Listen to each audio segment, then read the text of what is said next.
I heard a recent message where the pastor stated that we are not to accept the unacceptable in our lives. Well, to me, that depends on what the unacceptable is. Here's my take on that. If God has something that he wants to accomplish in our lives, and we have to go through a certain path, say path A instead of path B, and path B is peace and prosperity and blessing, and path A is pain and suffering, maybe a little disease, maybe a little hurt, heartache. And God determines we have to take path A to get to that point in our lives that he wants to take us to, that point of ultimate blessing, ultimate good for our lives. Then I'd rather be on path A. I'd rather take the path that includes the pain, the suffering. Sometimes we have to accept unacceptable, difficult things in our lives. That's my opinion. And I'd like to share a little bit more on that. Here's more of my take on that. I like the book of Job.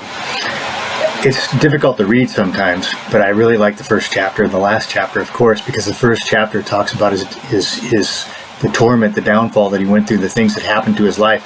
And then the last chapter talks about how God restored him, the prosperity that he was given after that. I believe that God does want to prosper us, but maybe not in the same way that some people believe. It's not always financial.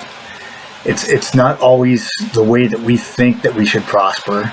Sometimes it's just the prospering of our soul, growing in Christ, growing in a deeper relationship with him. Sometimes it's just prospering with friends or just having a good life as far as relationships and things like that. It's not always financial.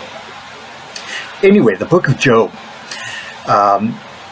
starts out where, God is there in the heavens, and the sons of God come together. Well, first it starts out by talking about Job's life and how sons and daughters and all the riches that he had. He had thousands of livestock and all the things that he had, the blessings that he had. And then the scene changes to heaven where the sons of men are coming together, and God says to Satan, because Satan appears there, God says to Satan, "Where have you come from?" And Satan says, "I've come from roaming around the earth."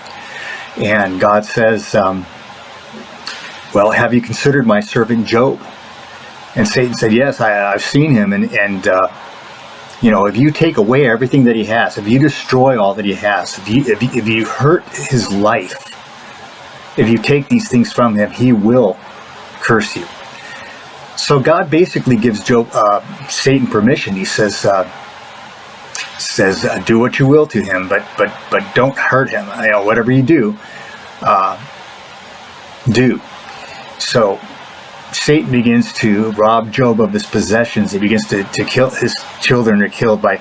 If you read the book of Job, you'll see how Job's sons and daughters were killed, and how all the possessions that Job had were taken from him.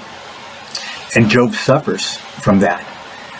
Now, the point of this is that it was God's purpose for Job to suffer. God had a plan and a purpose for Job, but Job had to go through all of that, the torment, the loss, the hurt, the pain. He had to go through those things and able to obtain what God had for him. It wasn't that he didn't stand there and say, "This is unacceptable. This is unacceptable. I do not accept this.